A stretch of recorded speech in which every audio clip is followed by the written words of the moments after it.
إن الحمد لله نحمده ونصلي على رسوله الكريم أما بعد أعوذ بالله السميع العليم من الشيطان الرجيم من همزه ونفخه ونفسه بسم الله الرحمن الرحيم ربما يود الذين كفروا لو كانوا مسلمين ذرهم يأكلوا ويتمتعوا ويلههم العمل فسوف يعلمون۔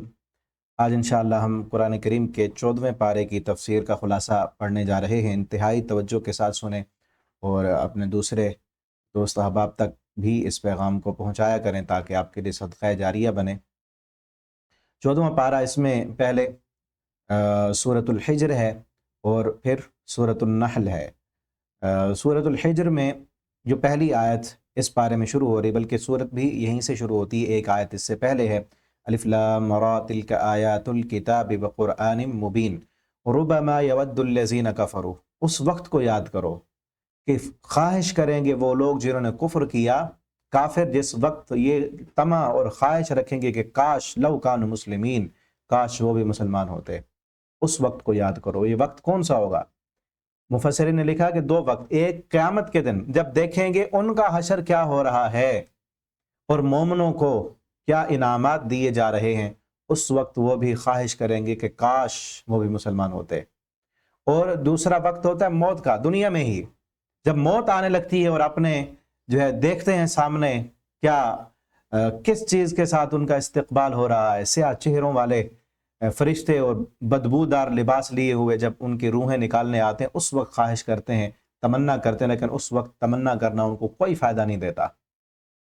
اللہ فرماتے ہیں ذرہم، چھوڑ دو ان کو، یأکلوا ویتمتعوا، ان کو کھانے دو، ان کو کھیل کود کرنے دو، ویلہیہم العمل، ان کو ان کے کاموں نے مصروف کر رکھا ہے، فسوف یعلمون، ان قریب ان کو پتہ چل جائے گا، ان قریب انہیں پتہ چل جائے گا۔ اور ایک واقعہ میں نے پڑھا تھا، شیخ عبد المالک مجاہد، جس کا پہلے بھی آپ کو ذکر کیا، ان کی ایک کتاب ہے سنہر اوراق، اس میں ایک واقعہ پڑھا تھا کہ ایک مجاہد تھا جہاد کرتے ہوئے، غالباً جب دور تھا محمد بن قاسم کا، اس وقت کی بات ہے، وہ مجاہد جہاد کرتے ہوئے نا مجاہدین کے ساتھ آیا اور بہت زیادہ قلعے اس نے فتح کر لیے، اور ایک قلعہ تھا جس کا انہوں نے گھیرا کیا ہوا تھا مجاہدین نے، اور وہ فتح نہیں ہو رہا تھا اس قلعے کو۔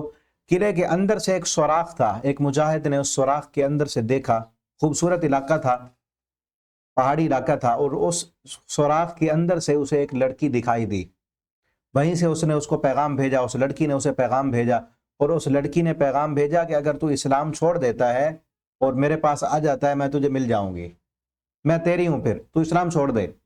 اس مجاہد نے جو جہاد کرنے کے لیے گیا ہوا تھا، ایک لڑکی کی خاطر اپنی تلوار چھوڑی، جہاد چھوڑا، اپنا مشن چھوڑا، اور اپنے ایمان کو ضائع کر کے اس کے پاس چلا گیا، اس کے ساتھ رہا، اور کئی عرصے کے بعد پھر اپنے انہی مجاہد دوستوں کو ملا جن کے ساتھ وہ جہاد کر رہا تھا۔ انہوں نے اس سے کہا تو تو مسلمان تھا، تو نے یہ کیا کیا؟ ایک لڑکی کی خاطر اپنا حلیہ بھی بگاڑ دیا، اور تو نے اسلام بھی چھوڑ دیا، کتنا گھاٹے کا سودا کہ تو قرآن کا قاری تھا، بڑا اچھا قرآن تو پڑھتا تھا، اور تیرے قرآن کا کیا بنا؟ اس نے کہا کہ مجھے سارا قرآن بھول گیا ہے، یہ آیتیں مجھے یاد ہیں۔ اس نے پھر یہ آیتیں پڑھی، ربما یود الذین کفروا لو کانوا مسلمین، کہ اس وقت کو یاد کرو گے جب کافر لوگ اس بات کی خواہش رکھیں گے، یہ طمع کریں گے کہ کاش وہ بھی مسلمان ہوں۔ ذرہم یتمتعوا، ذرہم یأکلوا ویتمتعوا، چھوڑ دو ان کو، کھانے دو، گھومنے دو، عیاشیاں کرنے دو، فسوف یعلمون، ان قریب یہ جان لیں گے۔ اور اسی طرح کا مضمون پیچھے بھی آیا ہے، اللہ فرماتے ہیں لا یغرنک تقلب الذین کفروا فی البلاد متاع قلیل ثم مأواہم جہنم، ان کافروں کا ملکوں میں گھومنا، عیش و عشرت کرنا، کبھی کس ملک میں، کبھی کس ملک میں، کبھی فلائٹ کدھر جا رہی ہے ان کی، جہازوں میں گھوم رہے ہیں، اور بڑے بڑے 5 سٹار ہوٹلوں میں، 7 سٹار ہوٹلوں میں قیام کرتے ہیں، لگژری گاڑیوں میں گھومتے ہیں، اور بڑی مہنگی قسم کی وہ برانڈ کے کپڑے پہنتے ہیں، موبائلز اور گھڑیاں اور پتہ نہیں کیا کچھ ان کے چرچے ہوتے ہیں۔ دیکھیں نا، ایک امیر نے شادی کی اور کئی دنوں تک میڈیا پر اس کے چرچے ہوتے رہے کہ اس کی گھڑی اتنی قیمتی تھی، اس کا کرتا اتنا قیمتی تھا، اس کا گھر اتنا بڑا تھا، کھانے اتنے کھلا دیے۔ اب اللہ کیا فرماتے ہیں کہ ان کے ان کھانوں کو، ان کے ان بڑے بڑے پروگراموں کو ہیں، ان کی جو ہے لائف سٹائل دیکھ کر کہیں تم جو ہے لا یغرنک، تمہیں کہیں یہ گمراہ نہ کر دیں، تقلب الذین کفروا فی البلاد، دنیا میں عیاشیاں کرنا تمہیں کہیں تمہارے ایمان سے پھسلا نہ دے، متاع قلیل، بہت تھوڑا سامان ہے، ثم مأواہم جہنم، ٹھکانہ جہنم ہے ان کا، ذرہم یاکلوا، چھوڑ دو ان کو، جو کچھ کرتے ہیں کرنے دو ان کو، ان کے عمل نے مصروف کر رکھا ہے، ان قریب انہیں پتہ چل جائے گا کہ کتنے گھاٹے کا سودا کیا ہے، آخرت پر ایمان نہ لا کے، اسلام قبول نہ کر کے، قرآن نہ پڑھ کے، کتنا گھاٹے کا انہوں نے سودا کیا ہے، یہ تو موت کے وقت پتہ چلے گا نا۔ آگے اللہ تعالیٰ فرما رہے ہیں قرآن کے متعلق، یہ قرآن جو ہے اس کی حفاظت کا ذمہ ہم نے لیا، فرمایا انا نحن نزلنا الذکر وانا لہ لحافظون، ہم ہی اس قرآن کو نازل کرنے والے، ذکر کو نازل کرنے والے ہم ہیں، اور اس کی حفاظت کرنے والے بھی ہم ہیں۔ تو اس سے یہ معلوم ہوا کہ قرآن کی حفاظت کا ذمہ اللہ رب العالمین نے لیا ہے، قرآن کی حفاظت کا ذمہ اللہ نے لیا ہے۔ اسی وجہ سے باقی جتنی بھی سابقہ الہامی کتابیں ہیں نا، ان سب میں تحریف ہو چکی ہے، بلکہ پہلے سے ہو چکی تھی۔ جب نبی کریم صلی اللہ علیہ وسلم آئے، آپ نے قرآن کا پیغام جب سنا، اس وقت جو یہودی تھے انہوں نے اس وقت بھی تورات میں تبدیلی کی ہوئی تھی۔ آپ صلی اللہ علیہ وسلم کے پاس جب تورات لائے کہ تورات کے مطابق فیصلہ کریں، تو ایک یہودی عالم نے جو رجم والی آیت تھی اس کے اوپر ہاتھ رکھ دیا، نبی صلی اللہ علیہ وسلم کو پتہ نہ چلا، تو ایک اور عالم جو یہودیوں کے عالم تھے، مسلمان ہو گئے، عبداللہ بن سلام، انہوں نے کہا اللہ کے پیغمبر اس کو کہیں ہاتھ اٹھائے، اس کے نیچے رجم کی آیت موجود ہے۔ تو انہوں نے بھی تعریفیں اس وقت سے شروع کی ہوئی تھیں، اس وقت بھی کی ہوئی تھیں۔ آج جو موجودہ انجیل اور تورات اور جتنی بھی کتابیں ہیں وہ سب تحریف شدہ ہیں، کوئی ان میں سے وہ والی نہیں ہے جو اللہ کا کلام ہو۔ قرآن واحد کتاب ہے اللہ کی، جو قیامت تک کے لیے رہے گی، اور قیامت تک اس کے ایک حرف میں کیا، ایک زبر اور زیر میں بھی کوئی تبدیلی نہیں کر سکتا۔ بڑی کوششیں کی لوگوں نے، دنیا نے بڑی کوشش کی، کافروں نے اس کو مٹانے کی کوشش کی، اس میں تبدیلیاں کرنے کی کوشش کی، لیکن نہیں کر سکے، اور اب بھی کر رہے ہیں کوششیں کہ کہیں اس سے جو ہے جہاد کی آیتیں ہم نکال دیں، اس سے اپنی مرضی کی جو ہے، ہماری مرضی کے جو خلاف ہیں آیتیں ان کو نکال دیں، ہٹا دیں، لیکن کبھی نہیں ہو سکتا۔ یہ قرآن کی حفاظت کا ذمہ اللہ نے لیا ہے، اور یہ یاد رکھیں قرآن کی حفاظت کا ذمہ اللہ نے لیا ہے، اس پر عمل کی حفاظت کا ذمہ نہیں لیا کہ اس پر عمل بھی ہوتا رہے گا، نہیں۔ آج بہت کم ہے، اب تو دیکھیں نا، جو میں بات اکثر جتنے بھی ہم نے خلاصہ کے لیکچر پڑھ لیے ہیں، ہر لیکچر میں نے ایک ہی ہے کہ اس وقت جو موجودہ صورتحال ہے فلسطین کی، کتنی ہم نے پیچھے جہاد کی آیتیں پڑھی، سورہ توبہ پوری جہاد پر ہے، سورہ انفال ہم نے پڑھی، اس سے پہلے بھی ہم نے پڑھا، کتنا جہاد کی ترغیب دی، لیکن ان آیتوں پر عمل کرنے والے کہاں ہیں اب؟ وہ مسلمان حکمران کہاں ہیں جو ان آیتوں پر عمل کریں؟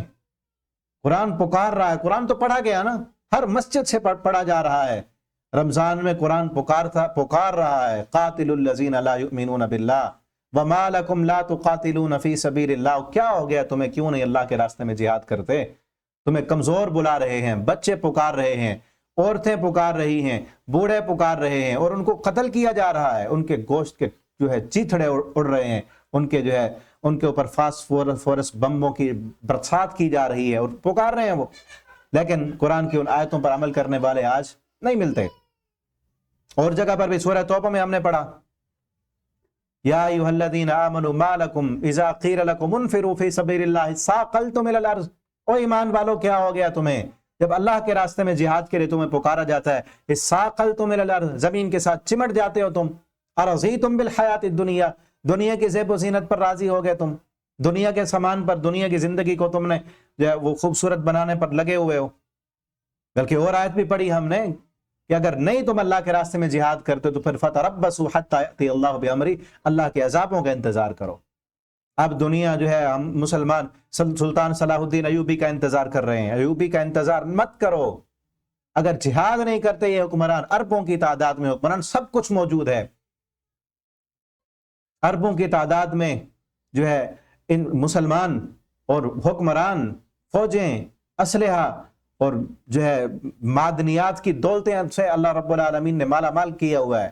اگر نہیں جہاد کرتے تو پھر سلطان صلاح الدین ایوبی کا انتظار نہ کریں، بلکہ فتربصوا حتی یأتی اللہ بامرہ، پھر اللہ کے عذابوں کا انتظار کریں، یہ رب کا قرآن کہتا ہے۔ تو اس لیے میں جو اصل بات یہاں کرنے کی ہے وہ کیا ہے کہ قرآن کی حفاظت کا ذمہ اللہ نے لیا، عمل کی حفاظت کا ذمہ نہیں لیا، اسی لیے عمل مسلمان تو ہیں قرآن کو ماننے والے، لیکن باقاعدہ عمل کرنے والے وہ بہت قلیل ہیں، بہت کم ہیں، ٹھیک ہے نا۔ اب ان جہاد والی آیتوں پر تو حکمرانوں نے عمل کرنا ہے نا، عام بندے کے پاس کوئی طاقت نہیں، کوئی اختیار نہیں، اسباب ہی نہیں اور وسائل ہی نہیں، تو جو جتنا جس بات کا متحمل ہے اتنا اللہ تعالیٰ اس سے پوچھیں گے، جتنی اس کے پاس وسعت ہے، جتنا اختیار ہے اور جتنی طاقت ہے اس کے مطابق اگر نہیں عمل کرتا تو اللہ رب العالمین کے ہاں وہ مجرم بنے گا۔ اور پھر یہ یاد رکھیں، اگر ہم بھی اپنی حفاظت چاہتے ہیں تو قرآن کے ساتھ جڑ جائیں، اللہ نے قرآن کی حفاظت کا ذمہ لیا ہے۔ اگر انسان مسلمان بھی اپنی حفاظت چاہتے ہیں، قرآن کے ساتھ جڑ جائیں تو حفاظت ہوگی، قرآن کے ساتھ جڑ جائیں، جتنا اس پر عمل کر سکتے ہیں کریں، اس کے پیغامات کو آگے پہنچائیں، تو اللہ رب العالمین قرآن کی حفاظت کریں گے اور قرآن والوں کی بھی حفاظت کریں گے۔ قرآن والوں سے مراد صرف یہ نہیں ہے کہ ہم کہیں کہ ہم قرآن والے ہیں، پڑھیں نہیں، آتا نہ ہو قرآن، اس کے مطابق عمل نہ ہو، زندگی کے سارے کام قرآن کے خلاف ہو رہے ہوں، تو پھر تو دعویٰ جھوٹا ہے۔ اور اب یہ بھی ہے، ما ننزل الملائکۃ الا بالحق وما كانوا اذا منذرین انا نحن نزلنا الذکر وانا له لحافظون وَلَقَدْ أَرْسَلْنَا مِن قَبْلِكَ فِي شِيَعِ الْأَوَّلِينَ۔ یہاں پر ایک اور آیت ہے کہ اس قرآن سے معرضون، اعراض کرنے والے بہت ہیں، ٹھیک ہے۔ اب یہ نہیں ہے، انکار کرنے والے بھی بہت ہیں، لیکن مسلمان مان کر، قرآن کو مان کر اس سے اعراض کرتے ہیں، منہ موڑتے ہیں، اس کے احکامات پر عمل کرنے کی کوشش نہیں کرتے، منہ موڑ لیتے ہیں۔ معرض بہت ہیں، اعراض کرنے والے بہت ہیں، لیکن ان معرض جو ہے جو اعراض کرنے والے ہیں ان کی بھی حفاظت نہیں ہوگی۔ حفاظت اللہ رب العالمین نے اس کی قرآن کی حفاظت کرنی ہے، اور جو قرآن کے مطابق اپنی زندگی گزارے گا اللہ نے اس کی حفاظت کا ذمہ لیا ہے، وہ بھی اس کی بھی حفاظت ہوگی جو قرآن کے ساتھ اپنے آپ کو جوڑ دے گا۔ آگے انسانوں کی اور جنوں کی تخلیق کی ابتدا کہاں سے ہوئی وہ بات بیان کی جا رہی ہے۔ وَلَقَدْ خَلَقْنَا الْإِنسَانَ مِنْ صَلْصَالٍ مِّنْ حَمَإٍ مَسْنُونٍ، کہ ہم نے انسان کو گارے سے، ایک جو ہے کھنکھناتی مٹی سے پیدا کیا ہے، اور وَالْجَانَّ خَلَقْنَا، اور جنوں کو مِنْ نَارِ السَّمُومِ، آگ کی ایک چنگاری سے، آگ کے شعلے سے بنایا۔ اور پھر آگے واقعہ ہے آدم علیہ السلام کی تخلیق کا، اللہ تعالیٰ نے آدم علیہ السلام کو بنایا اور پھر فرشتوں سے سجدہ کرایا، سب نے سجدہ کیا۔ یہ واقعہ پیچھے سورہ بقرہ میں بھی پڑھا ہے، سورہ اعراف میں بھی ہے اور یہاں بھی ہے۔ تو شیطان نے کہا کہ میں تو گمراہ کروں گا ان سب کو۔ اب اللہ رب العالمین نے یہاں جو بات کی، فرمایا ان عبادی لیس لک علیہم سلطان، میرے بندے جو ہیں نا ان پر تیرا کوئی غلبہ نہیں ہوگا، تیرا کوئی زور نہیں چل سکے گا میرے بندوں پر۔ کیا کہا؟ ان عبادی لیس لک علیہم سلطان الا من اتبعک، تیری پیروی وہ کریں گے من الغاوین، جو گمراہ ہوں گے۔ اگر شیطان کے حربوں سے اور شیطان کے وسوسوں سے، شیطان کے حملوں سے بچنا چاہتے ہیں تو اللہ کے بندے بن جائیں۔ جو عبودیت میں، اللہ کی بندگی میں جتنا زیادہ بڑھتا جائے گا اتنا ہی شیطان کی چالوں سے، شیطان کے مکر سے وہ بچتا چلا جائے گا، اور اللہ کی بندگی سے جتنا جی چرائے گا، جتنا پیچھے ہٹے گا، عبادت سے جتنا منہ موڑے گا، جتنا سست ہوگا عبادت کرنے میں، شیطان کا حملہ اس پر اتنا زیادہ ہوگا۔ جو عبادت کرنے میں زیادہ آگے ہوگا، جو نماز بھی پڑھتا ہے، جو نفل بھی پڑھتا ہے، جو رمضان میں تراویح کا بھی اہتمام کر رہا ہے، قیام اللیل کرتا ہے، روزہ بھی رکھ رہا ہے، نوافل صدقہ بھی کرتا ہے، زکوٰۃ بھی دیتا ہے، وہ شیطان کے حملوں سے بچ جائے گا۔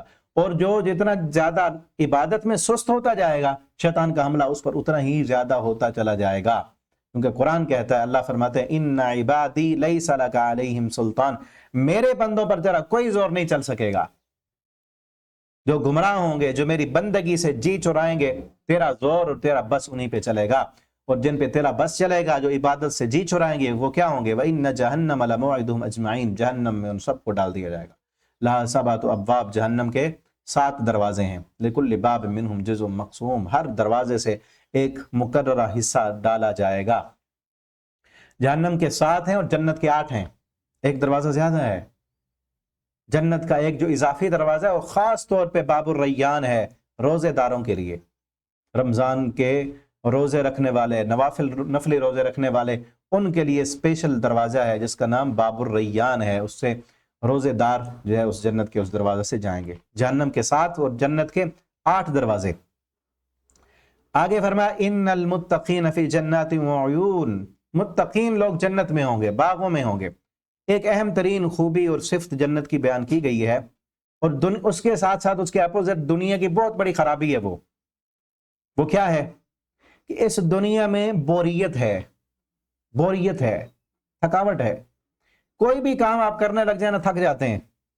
کوئی بھی کام کریں، عالی سے عالی شان گھر آپ بنا لیں، لگژری سٹائل کا گھر آپ بنا لیں، بہت اس پہ پیسہ خرچ کر لیں، اعلیٰ سے اعلیٰ گاڑیاں لے لیں، اور اپنے جو ہے جو بھی دل کی خواہش ہے نا اس کے مطابق، پہلے تو اس خواہش کے مطابق ہوتا نہیں ہے، اگر کوئی انسان کر بھی لے، جس قدر اس کے ذہن میں تھا خوبصورتی کا معیار، اس سے بھی بڑھ کر اس نے اپنا گھر بنایا، ساری چیزیں اس نے سیٹ کی، اور اپنی گاڑیاں خریدیں، اپنے استعمال کی چیزیں خریدیں، اپنے جو ہے عالی شان اپنا لباس خریدا، اچھے دوست وہ سب اس گھر میں آئے، لیکن کیا ہوتا ہے اسی ہی گھر میں رہ کر تھوڑی دیر کے بعد، چند دنوں کے بعد بوریت محسوس ہوتی ہے کہ یہاں اب نہیں رہنا، کہیں اور چلتے ہیں گھومنے کے لیے۔ اسی لیے تو گھومنے کے لیے جاتے ہیں نا، اور ملکوں میں کوئی سوئٹزرلینڈ جا رہا ہے، کوئی کسی ملک میں گھوم رہا ہے، کوئی کہاں جا رہا ہے، گھومنے کے لیے اور جاتے ہیں۔ جب گھومنے کے لیے اور جاتے ہیں پھر کیا ہوتا ہے، پھر وہاں گھومنے والی جگہ پہ بھی جا کے نا گھوما تھوڑا سا، پھر تھک گئے، پھر بوریت کا شکار ہو گئے، بور ہو گئے، تھک گئے، ہوتا ہے نا ایسے۔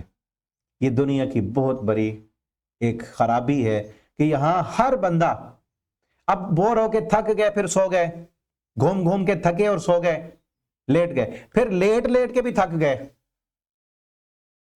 ہوتا ہے نا ایسے۔ کوئی بھی کام، کسی بھی کام میں ہے نا، آپ اب مثلا میں بیٹھا ہوں تو بیٹھ بیٹھ کے بھی تھک جاتے ہیں، چل چل کے بھی تھک جاتے ہیں، کوئی بھی کام ایک ہی آپ کریں گے رخ میں تو تھک جائیں گے۔ یہ بوریت ہے دنیا کی، جو عبث پن ہے، کیونکہ دنیا عبث ہے، اس میں کوئی بھی چیز کمال درجے کی نہیں ہے۔ جنت میں یہ بوریت پن نہیں ہوگا، یہ بوریت نہیں ہوگی، وہی خوبی بیان کی جا رہی ہے۔ اور ایک اور خوبی بھی ہے، ان المتقین فی جنات وعیون ادخلوها بسلام آمنین ونزعنا ما فی صدور من غل اخوانا علی سرر متقابلین۔ فرمایا ہم ان کے دلوں سے جو ہے غل جو ہوگا، کینہ جو ہوگا، جنتی جنت میں ایک دوسرے کے لیے دل میں کوئی نفرت کے جذبات تھے، دنیا میں ہو جاتا ہے، انسان ایک اپنے بھائی کے خلاف ہو جاتا ہے۔ اب دیکھیں صحابہ کرام ایک دوسرے کے خلاف جنگیں ہوئی ان کی، اب کیا مطلب کہ ایک صحابی کے اگر دوسرے کے ساتھ جنگ ہوئی ہے تو معاذ اللہ ایک ہم ان کو جو ہے جس طرح کئی لوگ وہ کر رہے ہوتے ہیں، میڈیا پہ ایک آتے ہیں صاحب، انجینئر صاحب، وہ جو ہے وہ عدالت لگا کے بیٹھے ہوئے ہوتے ہیں کہ کون حق پر تھا کون حق پر نہیں تھا، اور بد نصیب ایسا کہ وہ کہتا ہے، ایک صحابی حضرت معاویہ رضی اللہ تعالیٰ عنہ کے بارے میں اس کے بیان میڈیا پر موجود ہے، کہتا ہے اگر ہم اس دور میں ہوتے تو ہم تلوار سونت لیتے۔ کتنی بدبختی ہے۔ اللہ کا قرآن کہتا ہے، اب ان کے دلوں میں تو تھا نا، اختلاف ہی تھا، دنیاوی اختلافات تھے، سیاسی اختلافات تھے، آپس میں لڑے۔ اللہ فرماتے ہیں وہ دنیا میں جو دلوں میں کوئی باتیں آ گئی تھیں تو ہم جنت میں پہنچا کر دونوں کو وہ دلوں کے خدشات اور خلشیں اور رنجشیں دلوں سے نکال کر صحیح کر کے پاک کر کے اخوانن ان کو بھائی بنا دیں گے۔ دنیا میں وہ بھائی تھے، آخرت میں بھی بھائی بنا دے گا اللہ۔ سرر متقابلین، وہ تختوں پر آمنے سامنے ٹیک لگائے بیٹھے ہوں گے۔ لا یمسہم فیہا نصب، یہ بات ہے اصل، لا یمسہم فیہا نصب، جو ابھی میں بتا رہا تھا نا کہ دنیا میں بوریت ہے، جنت میں کوئی بوریت نہیں ہوگی۔ لا یمسہم فیہا نصب، وہاں ان کو تھکاوٹ نہیں چھوئے گی، تھکیں گے نہیں وہاں پر۔ نہ جنت والے گھر میں رہ کر ان کو تھکاوٹ ہوگی، اگر گھومنے کے لیے نکلیں گے اور جنت کے اندر ہی گھومیں گے، اپنے گھر میں اتنی لمبی جنت دے دیں گے، کہیں اور جانے کی ضرورت ہی نہیں۔ یہاں تو گھر میں رہ کر تھک جاتے ہیں تو کہتے ہیں چلو باہر نکلیں، وہاں تھکیں گے ہی نہیں۔ لا یمسہم فیہا، ان کو کوئی تھکاوٹ نہیں چھوئے گی۔ اور اگلی ایک خرابی دنیا کی کیا ہے، یہاں ایک تو تھک جاتا ہے بندہ، دوسرا ڈر لگا رہتا ہے کہ کہیں یہ نعمت چھن نہ جائے، یہ نعمت ختم نہ ہو جائے۔ اور یہاں ہر نعمت دنیا کا یہ بھی عبث پن ہے۔ ایک عبث پن یہ ہے کہ بندہ تھک جاتا ہے، دوسرا عبث پن یہ ہے کہ ہر چیز مٹ جاتی ہے اور ختم ہو جاتی ہے۔ باقی کوئی بھی چیز نہ مٹے نا، پیسہ اگر ایک بندے کے پاس ہے وہ بڑھتا ہی جائے، نہ مٹے، زیادہ ہی ہوتا رہے، اس کی جوانی تو مٹ جائے گی نا، اس کے پاس بڑھاپا چھا جائے گا، حسن اس کا ختم ہو جائے گا، اس کے جو ہے صلاحیتیں اور طاقتیں آہستہ آہستہ ختم، دیکھنے کی صلاحیت، پکڑنے کی صلاحیت، چلنے کی صلاحیت، وہ آہستہ آہستہ ختم ہوتی جائیں گی۔ بڑھاپا چھا جائے گا اور زندگی ختم ہو جائے گی. یہاں پر ڈر لگا رہتا ہے کہ کہیں یہ مہلت ختم نہ ہو جائے, کہیں مجھے نکال نہ دیا جائے, کہیں اس گھومنے والے اس میں جس جگہ پہ میں رہ رہا ہوں یہاں سے مجھے نکال نہ دیا جائے, یہ نعمت ختم نہ ہو جائے, صحت ختم نہ ہو جائے, بیمار نہ پڑ جاؤں میں. وہاں پر کیا ہوگا؟ وما ہم منہا بمخرجین, اس جنت سے نکالے بھی نہیں جائیں گے, نکلنے کا بھی ڈر اور خوف اور خدشہ نہیں ہوگا. تو لہٰذا اس جنت کے لیے کوشش کریں اور محنت کریں, اپنی زندگی پر نظر دوڑائیں اور دیکھیں اس دنیا کے لیے کتنی محنت ہے اور اس جنت کے لیے کتنی محنت ہے, جہاں پر ہم نے پتہ نہیں کتنا رہنا ہے, کوئی پتہ نہیں. جتنی گزار لی زندگی بس گزار لی, 20 سال 30 سال 40 سال, کسی نے 50 گزار لیے, 60 70 سال 80 سال, زیادہ سے زیادہ اتنا ہی ہوگا نا, 70 80 سال, اس سے زیادہ بہت کم, اور 100 سال سے اوپر تو کوئی بھی نہیں. جو مختصر زندگی ہے, محدود زندگی ہے, پتہ نہیں کب اس زندگی کی شام ہو جائے, اس کے لیے کتنی ہم نے محنتیں اور کوششیں اور کیا کچھ ہم نے جو ہے کیا ہوا ہے زندگی کو خوبصورت بنانے کے لیے اور اچھا کرنے کے لیے, جس میں ہمیشہ تھکاوٹ والا پن بھی رہتا ہے, جس میں ہمیشہ ان نعمتوں کے چھن جانے کا اور ختم ہو جانے کا خدشہ بھی رہتا ہے. وہ نعمتیں جو کبھی چھینیں گے نہیں, کبھی نہیں چھینیں گی. ان نعمتوں کو استعمال کرتے ہوئے بندہ تھکے گا نہیں, ہمیشہ کی صحت ہوگی, ہمیشہ کی جوانی ہوگی, ہمیشہ کی خوبصورتی ہوگی, نہریں ہوں گی اور خوبصورت جو ہے نظارے ہوں گے, جو چاہے گا انسان وہ کچھ وہاں پہ اس کو مل جائے گا. تو اس جنت کے لیے محنت کریں, کوشش کریں. وہ کن کے لیے ہے؟ آمنوا وعملوا الصالحات, وہ لوگ جو ایمان لائے اللہ پر اور عمل صالح کی, وتواصوا بالحق کی وتواصوا بالصبر. پھر اس عمل صالح کی, ایمان کی, آگے لوگوں کو تبلیغ کی, عمل صالح کی تبلیغ کی, پھر اس پر ملنے والی تکلیفیں اور آزمائشیں ان پر صبر کرتے رہے, ان کے لیے ہے وہ جنت. لا یمسہم فیہا نصب, یہاں بھی ان المتقین, بے شک متقی لوگ جو اللہ سے ڈر جاتے ہیں, جو جہنم سے ڈرتے ہیں, جو اللہ کے عذابوں سے ڈرتے ہیں, ان کے لیے جنت ہے. لا یمسہم فیہا نصب وما ہم منہا بمخرجین. آگے ایک بڑی زبردست آیت آ رہی ہے, بڑی زبردست, بڑی پیاری. کیا کہا؟ نبئ عبادی انی انا الغفور الرحیم. اللہ فرماتے میرے بندوں کو بتا دو, خبردار کر دو, انی انا الغفور الرحیم, کہ بے شک میں غفور الرحیم ہوں, میں معاف کرنے والا ہوں. انا الغفور الرحیم, میں غفور الرحیم ہوں, میرے بندوں کو خبر دے دو. اور یہ بھی خبر دے دو ان عذابی, اگر معافی نہیں مانگیں گے, هو العذاب العلیم, میرے عذاب بھی بہت سخت ہیں, بہت شدید ہیں, بہت شدت والے ہیں عذاب.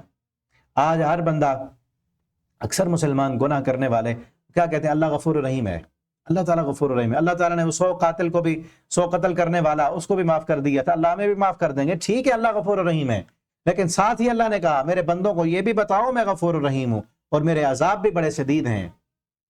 اللہ عذاب ہی هو العذاب العلیم. اگر معافی نہیں مانگو گے تو معافی کن کے لیے ہے؟ دوسری جگہ اللہ فرماتے ہیں وَإِنِّي لَغَفَّارٌ لِمَن تَابَ, میں غفار ہوں کن کے لیے؟ لمن تابا, جو توبہ کرتے ہیں. توبہ کرنے والوں کے لیے اللہ رب العالمین غفار ہیں, جو توبہ نہیں کرتے ان کے لیے عذاب علیم ہے. یہ آیت نا امام ابن قیم رحمہ اللہ تعالیٰ پڑھا رہے تھے, اپنے شاگردوں کو پڑھا رہے تھے. جب یہ آیت ہے نا تو زور زور سے رونا شروع کر دیا, رو پڑے. اصل تو وہ تھے نا جب قرآن پڑھتے پڑھاتے تھے تو رونا آتا تھا ان کو, روتے تھے قرآن پڑھتے ہوئے, تو ان کو رونا آ گیا. شاگردوں نے پوچھا استاد جی کیوں رو پڑے, کیا وجہ ہے؟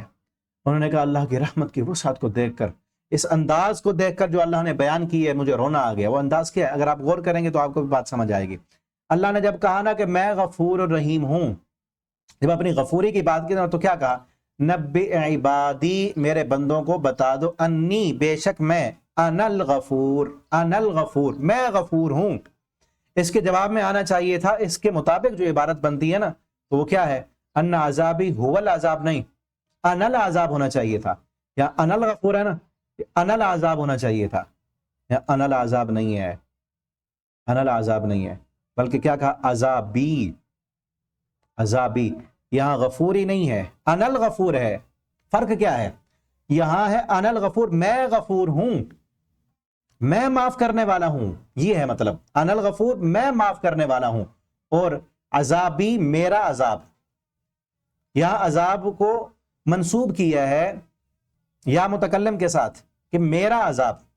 میں کہوں گا یہ چیز میری ہے, یہ میری چیز, یہ میرا لیپ ٹاپ ہے, تو لیپ ٹاپ میری ملکیت ہے, میں اس کا مالک ہوں, یہ میری ملکیت میں ہے. یہ ایک ملکیت ہے، الگ سے چیز ہے نا، ایک الگ چیز ہے، میری ملکیت میں ہے، یہ نسبت اس چیز کا فائدہ دیتی ہے۔ جب اللہ تعالیٰ نے فرمایا میرا عذاب، تو اس کا مطلب یہ عذاب اللہ کی مخلوق ہے اور اللہ تعالیٰ اس عذاب کے مالک ہیں، ٹھیک ہے نا۔ یہ نہیں کہا کہ میں عذاب دینے والا ہوں، یہ نہیں کہا اللہ نے میں عذاب دینے والا ہوں، بلکہ کیا کہا میرا عذاب ہے، جس کو میں چاہوں گا دوں گا عذاب، جو باغی ہوگا نافرمان ہوگا اس کو دوں گا عذاب، لیکن میں عذاب دینے والا نہیں ہوں۔ یہ ہے فائدہ۔ میں عذاب، اللہ تعالیٰ نے یہ نہیں کہا کہ میں عذاب دینے والا ہوں، نہیں۔ اللہ تعالیٰ کی صفت کیا ہے؟ اللہ تعالیٰ کی صفت غفور ہے۔ یہ انا العذاب نہیں کہا، بلکہ کیا کہا؟ عذاب بھی، میرا عذاب بھی ہے، یہ یاد رکھو۔ وہ باغی اور نافرمانیوں کے لیے ہے، وہ اللہ کی مخلوق ہے، لیکن یہاں کہ انا الغفور، میں تو معاف کرنے والا۔ تعالیٰ تو بہانے ڈھونڈتے ہیں، کوئی معافی مانگے تو صحیح نا، کوئی آئے تو صحیح۔ ایک قدم، بلکہ حدیث میں آتا ہے کوئی ایک بالشت آتا ہے اللہ تعالیٰ، اس کے پاس اللہ کی رحمت ایک ذرا آتی ہے، کوئی ایک قدم چلتا ہے اللہ کی رحمت 10 قدم آگے آتی ہے۔ کوئی بندہ جو ہے چل کے آتا ہے، اللہ کی رحمت دوڑ کے آتی ہے۔ ایک بندہ کہے تو صحیح نا، بندہ اللہ مجھے معاف کر دے، اللہ کی رحمت کئی مرتبہ کہتی ہے آ میرے بندے، تو کیا کہتا ہے؟ بلکہ اللہ تو فرماتے ہیں کہ جو سچے دل سے گناہوں کی معافی مانگ لیتا ہے، میں اس کے گناہوں کو بھی نیکیوں میں بدل دیتا ہوں، کیونکہ اللہ تعالیٰ تو بیٹھے ہی اسی لیے ہیں، اللہ تعالیٰ تو غفور الرحیم ہے نا۔ لیکن جو باغی ہو، نافرمان ہو، پرلے درجے کا ڈیٹھ بن جائے، اللہ کی بغاوتیں اور نافرمانیوں میں ساری زندگی گزار دے، پھر اس کو سزا بھی تو دینی ہے نا۔ اس سزا کے لیے اللہ تعالیٰ سزا دینے والے نہیں ہیں، بلکہ اللہ کی سزا بھی ہے، اللہ کا عذاب بھی ہے۔ وَأَنَّ عَذَابِي هُوَ الْعَذَابُ الْعَلِيمُ، میرا عذاب بھی ہے، وہ عذاب، ان عذاب هو العذاب، وہ عذاب، یہی کہا کہ میں عذاب دینے والا، یا میں عذاب دینے والا ہوں اور میرا عذاب بڑا شدید ہے، نہیں، ان عذابی، میرا عذاب بھی ہے، اور وہ عذاب جو ہے، میرا عذاب بھی ہے اور وہ عذاب بہت شدید ہے، یاد رکھو۔ میں اس عذاب کو جس کو دوں گا نا بہت سخت ہوگا، تو لہٰذا اس عذاب سے ڈر جاؤ اور میری رحمت میں آ جاؤ تاکہ تمہیں معافیاں مل جائیں۔ وَأَنَّ عَذَابِي هُوَ الْعَذَابُ الْعَلِيمُ۔ آگے ابراہیم علیہ السلام کا ذکر ہے، مہمان ان کے پاس جو آئے تھے خوشخبری دینے کے لیے، اور پھر اس کے بعد خوشخبری دینے کے بعد پیچھے سورہ ہود میں بھی یہی تھا، پھر لوط علیہ السلام کے پاس گئے ان کی قوم پر عذاب لانے کے لیے، ان کو ختم کیا گیا، ان کی قوم کو ان کی صفحہ ہستی سے مٹایا گیا، زمین کو نیچے سے اٹھا کر پٹخ دیا گیا، کیونکہ ان میں جرم اور خرابی کیا تھی، پتھروں کی بارش بھی ان پر برسائی گئی کہ اپنی شہوت کو مردوں سے پورا کرتے تھے۔ اور یہ بھی ہے، مرد مردوں سے پوری کرتے تھے، عورتیں عورتوں سے پوری کرتی تھیں۔ جس طرح آج ہمارا معاشرہ بگڑا ہوا ہے کہ عورت عورت سے شادی کر رہی ہے اور باقاعدہ ان شادیوں کو، نکاحوں کو رجسٹر کر رہے ہیں، مرد مرد سے شادی کر رہا ہے، اور پھر اپنے جنس کو بھی تبدیل کرنے کے جو ہے وہ پلان کیے جا رہے ہیں، بلکہ کر رہے ہیں کئی لوگ۔ کتنا شدید قسم کا اللہ کو ان پر غصہ آیا اور عذاب اللہ نے ان پر نازل فرمایا، اور بار بار قرآن میں بیان کیا کہ ان کاموں کو نہیں کرنا، ان سے بچ جانا ہے، ورنہ تمہیں بھی صفحہ ہستی سے۔ اب دیکھیں اللہ کی رحمت تو بڑی وسعت والی ہے نا، اللہ تو معاف کرنے والے ہیں، لیکن جو بندہ بگڑ جائے اور اللہ کے حدوں کو پامال کر دے، اللہ کا باغی اور نافرمان بن، جن کاموں سے اللہ نے روکا وہی کام کرنے شروع کر دے۔ اللہ نے مرد بنایا، وہ کہے نہیں میں نے عورت بننا ہے۔ اللہ نے جائز راستہ رکھا ہے اس کی ضرورت کو پورا کرنے کا، وہ کہے کہ نہیں جائز راستے کی تو مجھے ضرورت نہیں ہے، غلط راستے پہ وہ چلے، تو عذاب تو پھر ملنا ہے نا اسے۔ آگے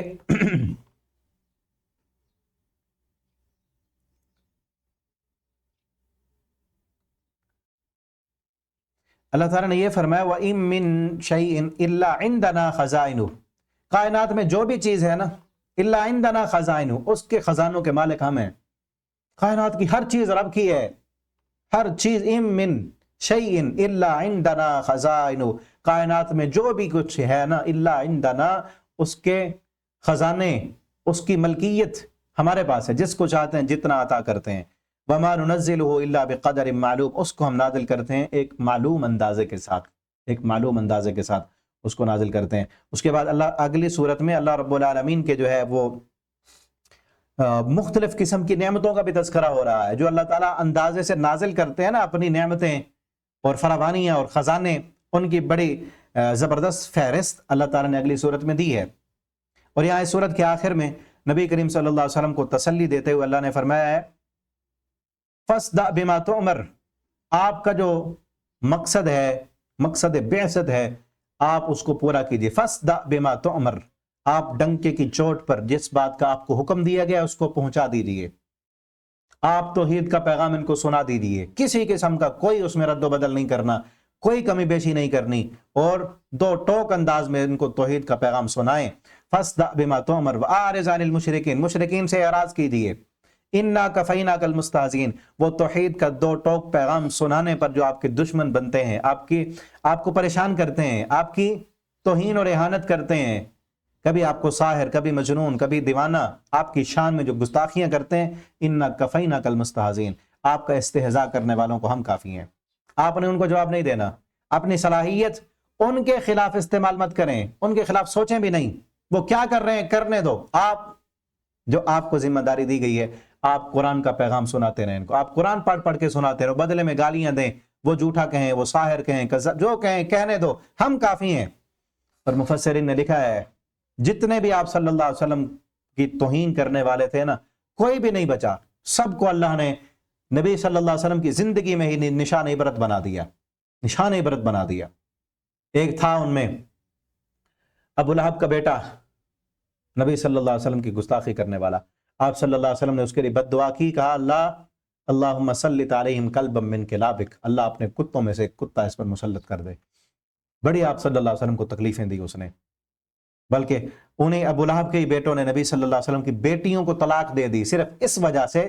پہلے سے نکاح ہوا تھا، آپ نے جب نبوت کا اعلان کیا تو آپ صلی اللہ علیہ وسلم کو تکلیف دینے کے لیے انہوں نے آپ کی بیٹیوں کو بھی طلاق دی، اور اس کے ایک بیٹے نے آپ کی توہین کی، آپ نے اس کو بد دعا دی. تو آپ کی زندگی میں چند دنوں کے بعد وہ سفر پہ نکلا تو ایک جنگل کا درندہ اور شیر آیا. اب وہ بڑا بادشاہ جو ہے وہ بڑے سردار کا بیٹا تھا، لوگوں نے اس کی بڑی حفاظت کی، سامان کا ڈھیر لگایا، اوپر اس کو رکھا، سائڈ پر سارے جو جتنے بھی قافلے کے مسافر تھے کسی سفر پر جا رہے تھے وہ سارے حفاظت کے لیے رکے. شیر جنگل سے نکلا، آ کر کسی کو بھی اس نے کچھ نہیں کہا، سب کو سونگتا گیا. پھر وہ حصار توڑ کر آگے بڑھ کر سامان کے اوپر چڑھا، اور چڑھ کر اس کو چیر پھاڑ کر کے اس کے ٹکڑے ٹکڑے کر دیے.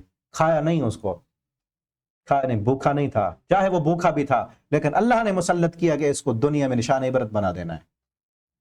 اور پھر اس کا باپ چیخا اور اس نے کہا محمد صلی اللہ علیہ وسلم نے دور سے بیٹھے ہوئے میرے بیٹے کو قتل کر ڈالا، قتل ہو گیا. جتنے بھی تھے آپ صلی اللہ علیہ وسلم کو تکلیفیں دینے والے، اللہ نے نشان عبرت بنا دیا. اور آج بھی ایسے ہے، آج بھی ایسے ہے. جو کوئی بھی نبی کریم صلی اللہ علیہ وسلم کی شان میں گستاخی کرتا ہے نا، نشان عبرت بن جاتا ہے. کئی ایسے ہیں اس وقت بھی، کئی ہم سنتے ہیں نا، کبھی ڈنمارک والوں نے گستاخی کی، کبھی فلاں نے، کبھی کس جو ہے کافر نے گستاخی کر دی، لیکن چند ہی دنوں کے بعد، چند مہینوں کے بعد نشان عبرت بن جاتے ہیں. کبھی ان کو لائٹ کا جھٹکا لگتا ہے، ایک تھا جس کو کرنٹ لگا اور کوئلہ بن گیا، وہ اللہ نے دنیا میں نشان عبرت بنا دیا، کیونکہ اللہ نے خود قرآن کی بھی حفاظت کا ذمہ لیا اور پیارے پیغمبر صلی اللہ علیہ وسلم کی عزت اور ناموس کی حفاظت کا بھی ذمہ خود لیا ہے. شروع میں قرآن کا تھا نا، یہاں آپ صلی اللہ علیہ وسلم کی حفاظت کا ذمہ لیا ہے. ٹھیک ہے نا. الذین یجعلون مع اللہ الہا آخر. اور پھر آپ صلی اللہ علیہ وسلم کو یہ بھی کہا گیا کہ ان تکلیفیں دینے سے دل کو تو تکلیف ہوتی ہے نا، وہ آپ صلی اللہ علیہ وسلم کو باتیں کرتے ہیں، اس سے دل میں جو گٹھن، جو تنگی، جو ملال دل میں پیدا ہوتا ہے، اس کا علاج بتایا گیا. فسبح بحمد ربک، آپ اپنے رب کی حمد کے ساتھ تسبیح کریں، سبحان اللہ پڑھا کریں، الحمدللہ کہا کریں، لا الہ الا اللہ پڑھا کریں. وعبد ربک، اپنے رب کی عبادت کریں. لوگوں کی باتیں کرنے سے دل میں جو تنگی اور تکلیف آئے گی، اس کا علاج کیا ہے؟ تسبیح کریں. ہمیں بھی یہ حکم ہے کہ لوگوں کی باتیں سن کر ان کو ان کی باتوں کا جواب دیتے رہنے سے صلاحیت ختم ہو جائے گی، اور جو مشن ہے وہ پورا نہیں ہو سکے گا. خصوصاً دین کا مشن، دین کی دعوت اور تبلیغ کے مشن پہ آپ چل رہے ہیں، لوگ باتیں کریں گے. اب ہر کسی کو اس کی بات کا جواب دینا آپ شروع کر دیں تو کیا کریں گے؟ پھر باتوں کا جواب ہی دیتے رہیں گے. اس کی طرف دیکھنا بھی چھوڑ دیں، ان کی فکر کرنا بھی چھوڑ دیں، جائیں جو کرتے ہیں، چاہے آپ کا مذاق، آپ صلی اللہ علیہ وسلم کا مذاق اڑا رہے ہیں. اور اللہ نے حفاظت کا ذمہ بھی لیا، اور کیا کہا؟ آپ تسبیح کیا کریں تاکہ آپ کے دل کو سکون پہنچے، اور عبادت کرتے ہیں اپنے رب کی یہاں تک کہ موت آ جائے. آگے اگلی صورت میں اللہ تعالیٰ نے اپنی تخلیق کے جو ہے شاہکار وہ بیان کیے ہیں، ایک لسٹ دی ہے کہ اللہ تعالیٰ نے کیا کیا چیزیں پیدا کی ہیں. ٹھیک ہے نا. خلق السماوات والارض، اللہ نے زمین کو پیدا کیا، آسمانوں کو، سماوات ساتوں آسمانوں کو پیدا کیا. دوسری جگہ ہے نا طباع کا تہبت ہے، حق کے ساتھ پیدا کیا. تعالی وہ بلند ہے، اما یشرکون اس سے جو وہ شرک کرتے ہیں. خلق الانسان انسان کو پیدا کیا ایک نطفے سے.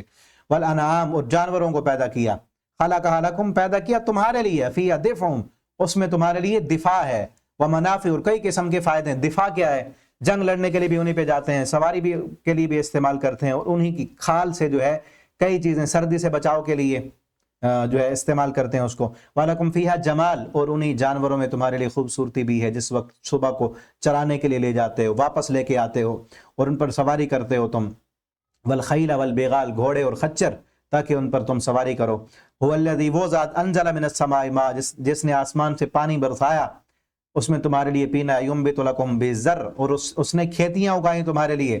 سخر لكم الليل والنهار دن اور رات مسخر کیے تمہارے لیے. هو الذی وَهُوَ الَّذِي سَخَّرَ الْبَحْرَ وہی ذات جس نے سمندروں کو بھی تمہارے لیے مسخر کر دیا. لِتَأْكُلُوا مِنْهُ لَحْمًا طَرِيًّا اور سمندروں سے تازہ گوشت نکال کے تم کھاتے ہو، یہ بھی اللہ کی نعمتیں ہیں. وَتَسْتَخْرِجُوا مِنْهُ حِلْيًا اور سمندروں سے زیورات نکالتے ہو تم، یہ بھی اللہ کی نعمتیں ہیں.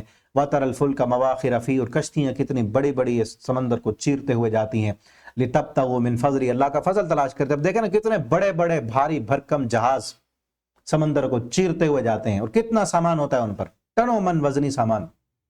بلکہ ایک ویڈیو میں دیکھ رہا تھا، ایک جہاز ابھی ایسا بنا ہے کہ جس پر 24,000 کنٹینر لادے جا سکتے ہیں. 24,000 کنٹینر، کتنا بڑا ہوگا وہ، اور کتنا بھاری، اتنا بھاری بھرکم سامان اگر زمینی راستے سے گزارنا پڑ جائے.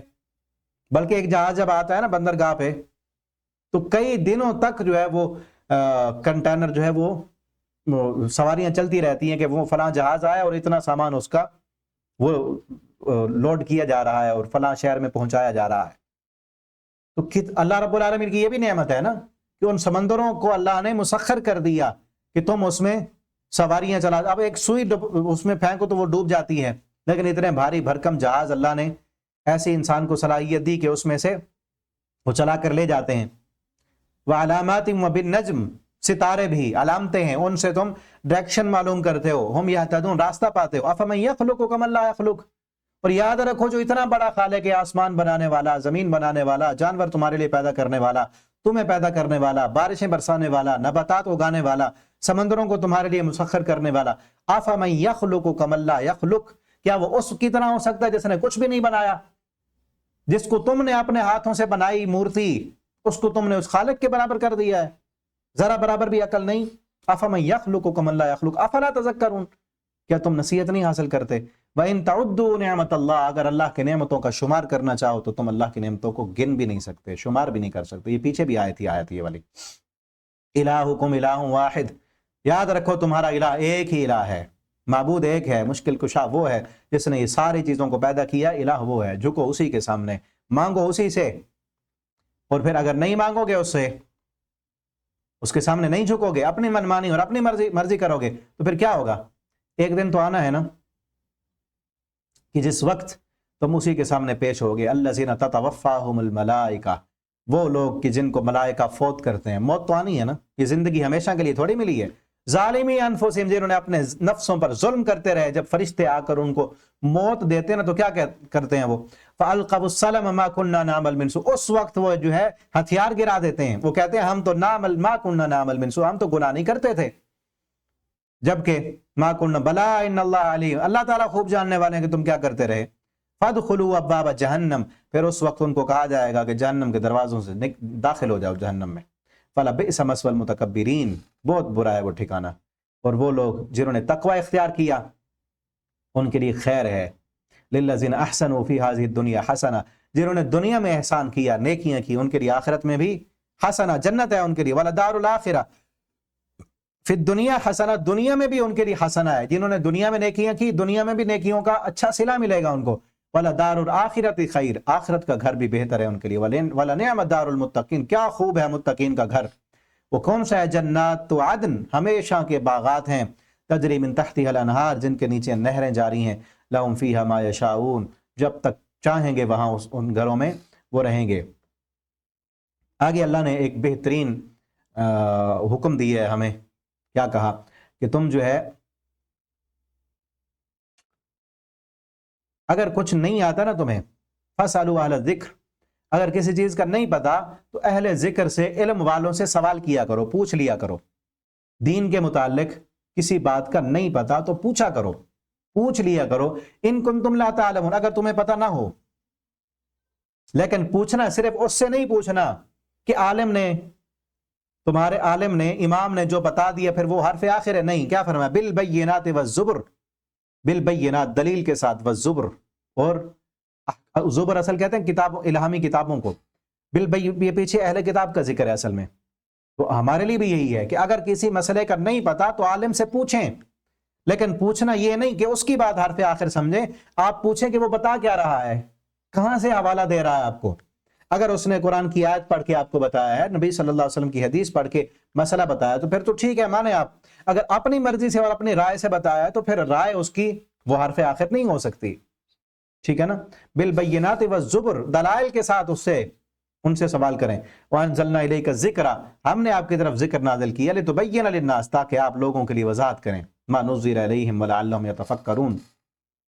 آگے یہ کہا گیا کہ کائنات کی ہر چیز اللہ کو سجدہ کرتی ہے. وَلِلَّهِ يَسْجُدُ مَا فِي السَّمَاوَاتِ وَمَا فِي الْأَرْضِ، وَلِلَّهِ، اللہ کے لیے جو کچھ بھی ہے نا زمین و آسمان میں، سارے کا سارا اللہ کو سجدہ کر رہا ہے. وَمَا فِي الْأَرْضِ مِن دَابَّةٍ، جو بھی زمین پر رینگنے والی چیز ہے، چلنے والی چیز ہے، سب اللہ کے سامنے جھکے ہوئے ہیں اور اللہ کے سامنے فرما بردار ہیں. وَهُمْ لَا يَسْتَكْبِرُونَ، اللہ کی عبادت سے وہ تکبر بھی نہیں کرتے. آگے پھر اور لسٹ دی ہے اللہ نے اپنی نعمتوں کی، اور لسٹ آ رہی ہے.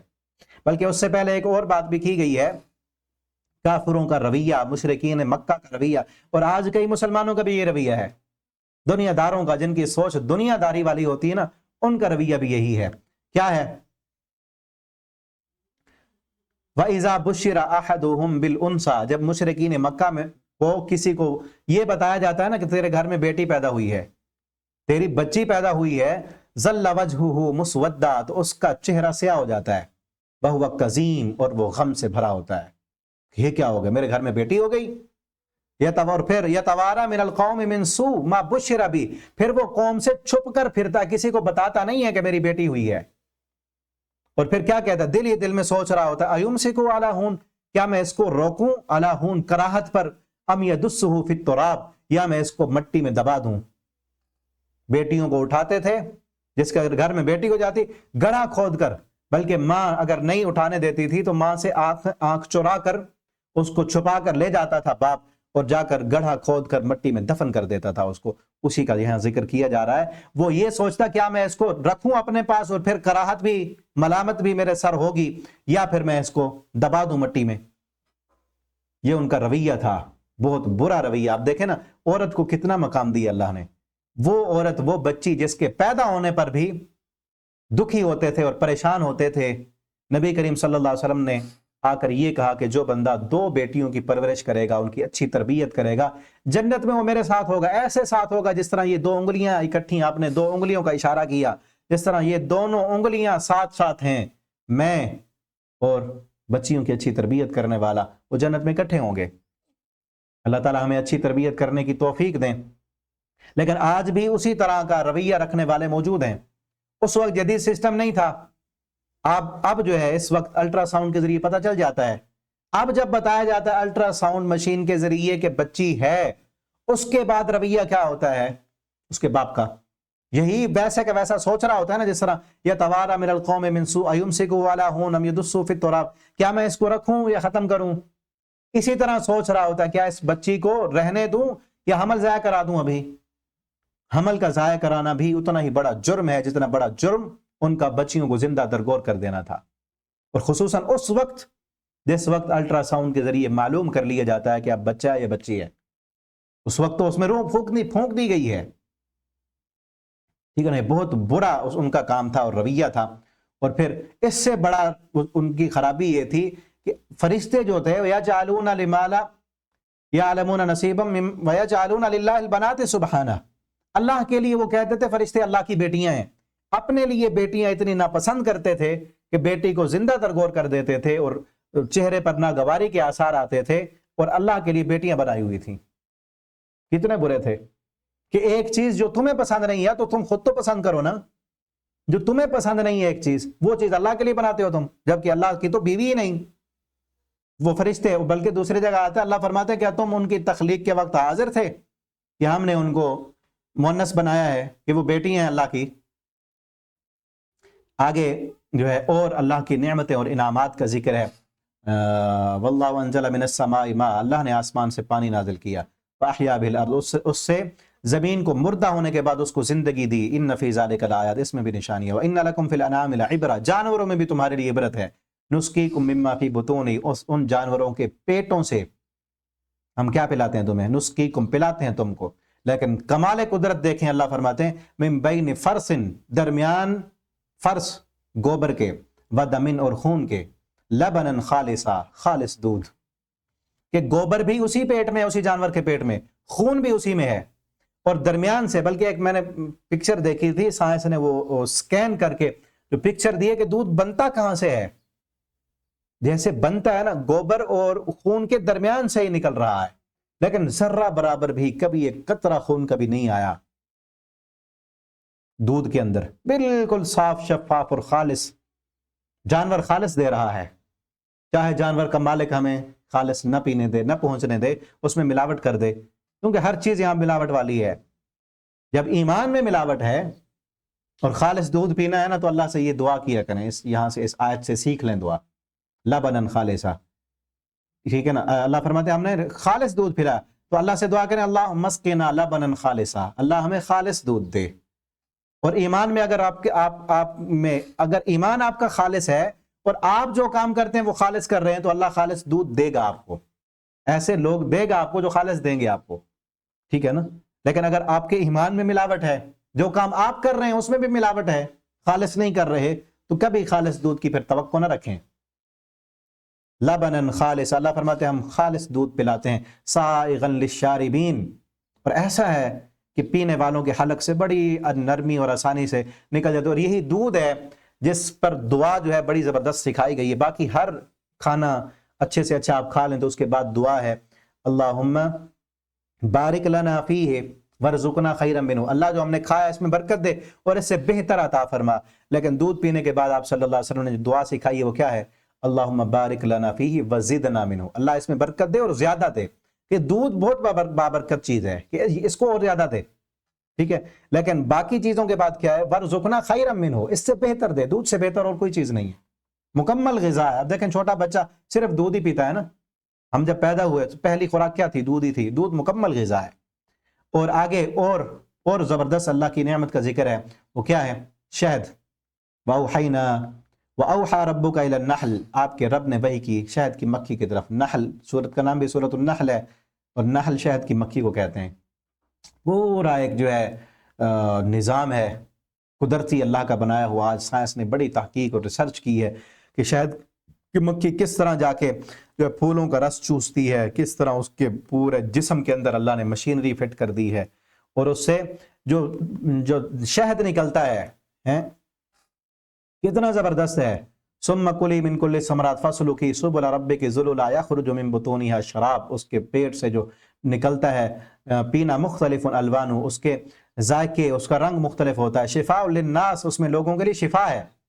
ان فی ذلک لآیات لقوم یتفکرون. اور شاید بھی اس لیے خالص نہیں ملتا کیونکہ ایمان خالص نہیں ہے، ہمارے کام خالص نہیں ہے.